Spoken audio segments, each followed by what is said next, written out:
నెల్లూరు జిల్లా సైదాపురం మండలం కలిచేడు గ్రామానికి చెందిన పూజారి చందన అనే మహిళకు ఎస్బీఐలో ఉద్యోగం ఇప్పిస్తానని 52 లక్షలకు పైగా మోసం చేసిన కేసులో అరెస్టు అయిన చవటపాలెం గ్రామానికి చెందిన రజిత అనే యువతిని సైదాపురం పోలీసులు ఇటీవల అరెస్ట్ చేసి రిమాండ్కు పంపించారు. రజిత ఆర్థిక మోసాలపై ఐ న్యూస్ వరుస కథనాలు వెలువరించింది. దీంతో రాష్ట్ర పోలీసు ఉన్నతాధికారులు లేడీ డాన్ రజితపై లోతైన దర్యాప్తు చేయవలసిందిగా జిల్లా పోలీసు అధికారులను ఆదేశించారు. రెండు తెలుగు రాష్ట్రాల్లో ఎంతో మందిని ఉద్యోగాల పేరిట మోసం చేసి కోట్లాది రూపాయలు కొల్లగొట్టిన లేడీ డాన్ రజిత నుంచి పూర్తి వివరాలు రాబట్టేందుకు కోర్టు అనుమతితో 2 రోజుల పాటు పోలీస్ కస్టడీకి తీసుకున్నారు. ఈ ఆర్థిక మోసాలు రజితతో పాటు ఆమె ప్రియుడు చందు అనేక మంది ఉన్నట్లు పోలీసులు ప్రాథమిక సమాచారం సేకరించినట్లు తెలుస్తోంది. బాధితులు చెల్లించిన నగదు ఏ విధంగా వినియోగించారు, ఎవరెవరికి పంపించారు అనే విషయాలపైన రజిత నుంచి మరింత సమాచారం రాబట్టే పనిలో ఉన్నారు పోలీసులు. దీనికి సంబంధించి పూర్తి డీటెయిల్స్ మా ప్రతినిధి సాగర్ రెడ్డి అందిస్తారు. సాగర్ రెడ్డి, రజితని 2 రోజుల కస్టడీలోకి పోలీసులు తీసుకున్నారు. మరి విచారణ ఏ విధంగా కొనసాగించే అవకాశం ఉంది? లేడీ డాన్ నెల్లూరుకు సంబంధించిన కలువాయి మండలం చోటపాలెంకి సంబంధించిన లేడీ డాన్ ఎవరైతే ఉన్నారో రజిత అలియాస్ రమ్య, ఈమె పైన ఐ న్యూస్ గట్టిగానే కథనాలు ప్రచురించింది. పోలీసులు అంటే సైదాపురం మండలం కలిచేడు గ్రామానికి చెందిన పూజారి చందన అనే మహిళ ఇచ్చిన ఫిర్యాదు మేరకు ఈమెను అరెస్ట్ చేసి జ్యుడిషియల్ రిమాండ్కి పంపారు. ప్రధానంగా ఈమె పైన ఉన్న ఆరోపణలు ఉద్యోగాల పేరిట భారీగా కోట్ల రూపాయలు దోచుకుంది. దీంతో ప్రధానంగా ఓ టీమే రన్ అయిందని చెప్పవచ్చు. ఆమె ప్రియుడిగా చెప్పుకుంటున్న ప్రియుడు గాని భర్త అని చెప్పుకున్న చందు అనే వ్యక్తితో పాటు రజిత తండ్రి వెంకటేశ్వర్లు మరికొంతమంది ఉండే అవకాశం ఉందని చెప్పి పోలీసులు ప్రాథమిక దర్యాప్తులో తేల్చడం జరిగింది. అనంతరం కూడా అంటే పూర్తి వివరాలు రాబట్టేందుకు 2 రోజులు కస్టడీ కోరుతూ సైదాపురం పోలీసులు ఆమెను ఈ రోజే కస్టడీకి తీసుకున్నారు. కస్టడీ తీసుకున్న అనంతరం ఈ రోజు ఆత్మకూరు డిఎస్పీ ఎవరైతే ఉన్నారో వేణుగోపాలరావు కావచ్చు, Rapur CI Srinivasarao, circle inspector Srinivasarao, Saidapuram SI Durgapati వీళ్ళంతా కూడా ఆమెను లోతుగా విచారించేందుకైతే 2 రోజుల పాటు అనేక ప్రశ్నలు అయితే ముందుగా సిద్ధం చేస్తున్నారు. అంటే ప్రధానంగా కొన్ని కోట్ల రూపాయలు అంటే ఇప్పటికే ఈమె బాధితులు అనేక మంది ఉన్నారు. తెలుగు రాష్ట్రాలు 2 తెలుగు రాష్ట్రాల్లో ఇటు హైదరాబాద్ లోని కోకట్పల్లి, అలాగే బంజారాహిల్స్ కావచ్చు, లేదంటే గుంటూరు కావచ్చు, వెంకటాచలంలో అనేక మంది గత 2 సంవత్సరాలకు ఎప్పటి నుంచో ఫిర్యాదులు ఇచ్చారు. ఆ ఫిర్యాదులన్నీ వెలుగులోకి వచ్చే ఐ న్యూస్ కథనాలతో అనేక మంది పోలీస్ స్టేషన్ పట్టబట్టారు, తమకు న్యాయం చేయాలని చెప్పి కోరారు.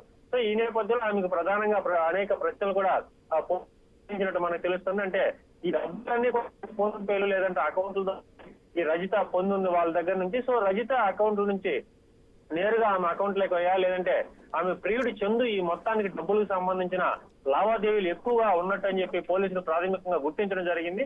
సో ఇదే నేపథ్యంలో పూర్తి డబ్బులు అంటే కోట్ల రూపాయల డబ్బులు ఏ విధంగా అకౌంట్లు మారాయి, రజిత నేరుగా అన్ని రజిత ఒక్కటే అకౌంట్ లోనే ఈ డబ్బులన్నీ పోలేదు, మిగతా అనేక మంది కూడా ఈ అకౌంట్ లో బాధితులు చెల్లించినట్టు తెలుస్తుంది. కాబట్టి ఆమె ఎన్ని అకౌంట్లు వినియోగించింది, ప్రధానంగా ఎవరెవరితో మాట్లాడింది, ఆమె ఆ టీముకు సంబంధించి అంటే పోలీసులు ప్రాథమికంగా 6 మంది అని చెప్పి ఒక అంచనాకు వచ్చారు. సో ఈ 6 మందే ఉన్నారా, లేకుండా అంటే అంతకు మించి ఉన్నారా, ఎక్కడెక్కడ ఈమె అంటే మొదట ఈమె హైదరాబాద్ కేంద్రంగా అనేక దందాలు చేసింది. ఇప్పుడు ప్రస్తుతం నెల్లూరులోని చిల్డ్రన్స్ పార్క్ ఏరియాలో పోలీసులు అరెస్ట్ చేశారు. సో నెల్లూరుతో పాటు హైదరాబాద్ అలాగే బెంగళూరు అనేక ప్రాంతాల్లో కూడా ఈమెకి ఆస్తులు ఉన్నట్టు కూడా ప్రాథమికంగా తెలుస్తుంది. సో ఈమె ఎక్కడెక్కడ చాలా లగ్జరీగా ఉండేది, అంటే అంతా కూడా దోపిడీకి చేసిన సొమ్ము. కాబట్టి ఎంత మేర మొత్తానికి ఈమె అకౌంట్ లో డబ్బులు నగదు ఉంది, అలాగే బాధితుల నుంచి ఎంతెంత నగదు ఎక్కడెక్కడికి అకౌంట్లకు ట్రాన్స్ఫర్ అయింది, ఇవన్నీ కూడా పోలీసులు ప్రాథమికంగా దర్యాప్తు చేసే అవకాశం ఉంది. ప్రధానంగా గత 2021 నుంచే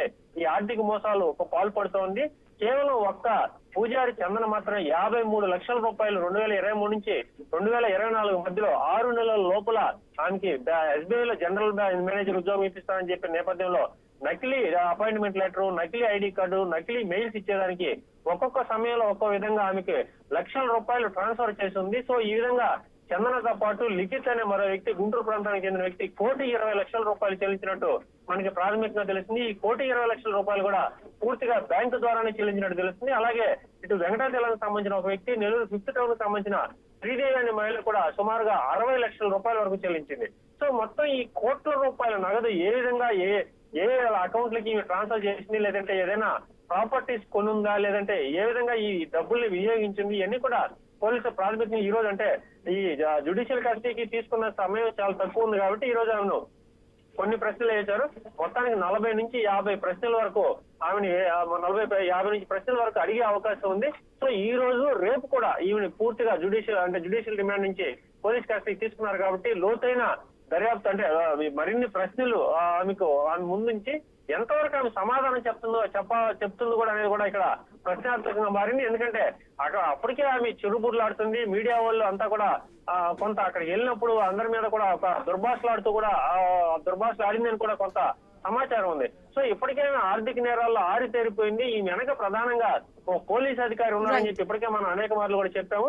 ఆ పోలీస్ అధికారి ఎవరు, ఆ కాల్ డీటెయిల్స్ లిస్ట్ కూడా సిడిఆర్ కూడా పెట్టినట్టు తెలుస్తుంది. ఈ వ్యవహారంలో ఈ పోలీస్ అధికారిని బయట తీసుకొస్తారా, లేకుండా ఉంటే వాళ్ళని ఆ వ్యవహారాన్ని పక్కదోవ పట్టిస్తారా, లేదంటే ఆమె ఈ నగదు వ్యవహారం అంతా కూడా నిగ్గు తేల్చి బాధితులకు న్యాయం చేస్తారు, ఈ ప్రశ్నను కూడా తెలియాల్సింది. సో మొత్తం అయితే ఈ 2 రోజుల పోలీస్ కస్టడీలో ఆమె అనేక ప్రశ్నలు ఆ ముందుంచి అనేక నిజాలు కూడా రాబట్టే పనులు అయితే పోలీసులు ఉన్నట్టు తెలుస్తోంది. ఇదంతా కూడా ఐన్యూస్ ఎఫెక్ట్ తో బాధితులు ఇప్పటికే కొంతవరకు ఐన్యూస్ కి కృతజ్ఞతలు తెలుపుతున్న పరిస్థితి కూడా ఉంది.